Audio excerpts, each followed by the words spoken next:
Hi again, it's Noctila here. Once again, I am back for my second video of Arrow Week 2025, and today I'm debuting a new series. Kinda. This is my episode 1 of Aromanticism in film, or Aromantics in film. I'm trying to decide because, as currently, this is actually the only episode that I plan on doing. How do you like my background? You can see like this, all my books, all my DVDs. I like not all of them. I have lots more, but those are on display. And here is my lovely little oven amp. And in case you care, from my Tallinn trip, I got me this. My Tallsinki trip, I got the sequel to So Let Them Burn. I'm currently reading that. I'm very excited to read this. Also, I got some Vox Machina. I love Khalid. And, oh, yes, my first Chuck Dingle book, Barrier Gaze. I'm very much looking forward to this one too. And as far as ordering, I got me some for Nadia Van Dyne. Yay! So fun.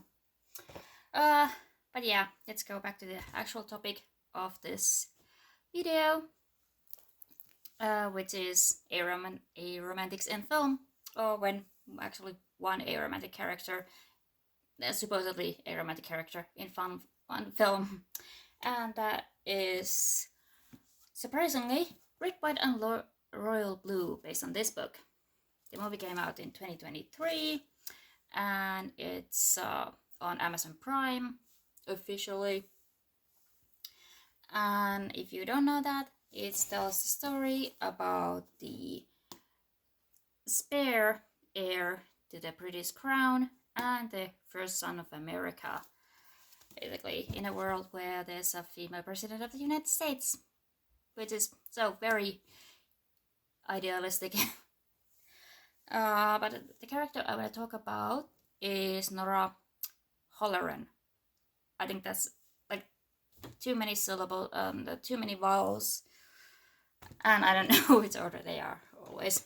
So anyway, Nora is the granddaughter, who is in the movie, of the vice president of Uma Thurman's president in the movie. And the movie was directed by David Lopez, who also co-wrote the book. And like you see, it's the writer of the original book is Casey McQuiston.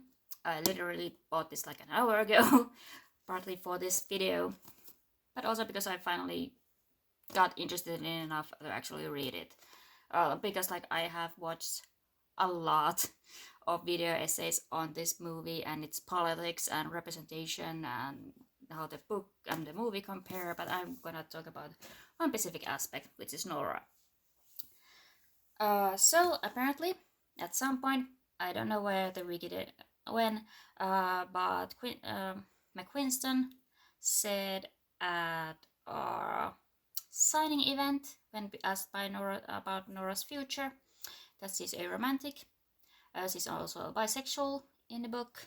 So, yay, a sexual romantic representation, at least in the book. And apparently she's also said on threads that she's autistic, so that's cool. And so I found out like last summer, I don't know, at some point in 2024. And since then, I started watching all those video essays about it. And I thought about buying the book, but I haven't yet. But I didn't buy it until now. But then I just watched the movie today, yesterday, and today, and it was fine. I wouldn't recommend it for Arrow Week, because it's very romance focused, like, of course. But I decided people talk about this chapter 5 being the bi chapter. So I decided to go to the bookstore and check this out. And here's what I found. So, Nora would be the obvious choice for help if not for the fact that she's neck deep in pollen numbers. When she gets into her work like this, it's like trying to have a meaningful conversation with a high-speed computer that loves Chipotle and makes fun of what you're wearing. But she's his best friend, and she's sort of vaguely bisexual. She never dates, no time or desire, but if she did, she says it would be an even distribution of the intern pool. She's as knowledgeable about the topic as she is about everything else. So, like someone on Tumblr said that it kind of seems like she could be aromantic, like based on what she talked about. Like, I discovered my sexuality when I first touched the boob or something. Yeah, that was supposed to like very like unromantic or aromantic way of saying it. But like this is played and without using the label. Why didn't no one tell me this? So yeah, I'm gonna read this at some point and maybe make a video. Probably not. I don't know. Making videos about books takes a lot of time, and there's so many things I could say about various books I've been reading these days. So that's book Nora. Unfortunately for movie Nora, who's played by Rachel Hilton in the movie, and I think she does a good job. But the movie decided to eliminate Alexis Chista, the American. So basically, one of the sisters' plotlines is that she has a romance with Henry's friend Percy, or Pez, I guess he's in the book. And for some reason, they felt the need that they have to include that plotline in the movie, which means that Nora gets a romance plot that's kind of there. Like Percy only has like maybe one line where he just said that Nora looks amazing or something, and then they dance, and then he is in another scene later on, but he doesn't say anything, so it kind of feels like a kind of a useless plot line and kind of weird to give to the aromantic character. So like overall, is the movie worth watching for Nora? She's there for like more than 5, less than 10 minutes, and she completely disappears once the movie hits 80 minutes. So after that, if you just want to check it out and don't otherwise like it, then that's it. I think she's overall in 5 scenes. So it's not like she's there a lot, and she's not there a lot. So you don't like really miss anything. So it seems like the book might be better because like, yeah, there's a proper basis for her being aromantic in the book, which I'm looking forward to checking out, which I didn't think I would say. But the movie is nice if you can stomach romance. It's a queer romance. It's quite well made. There's some if you just don't think about the politics of it all too much, and like stuff like why doesn't Henry abdicate if he hates being a royal so much, because that can be done. And other things. So yeah, it's cool that we technically have an allosexual aromantic character in a mainstream movie, but her 2 plotlines are cheering for the central relationship, and having a very, very, very background romance of her own. So it's not it's not doing anything really for arrow visibility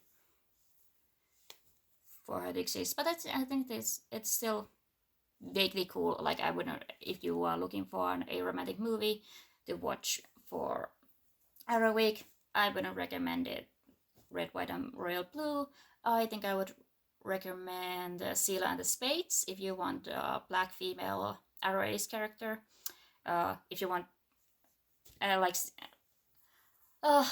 I said, there's not that much.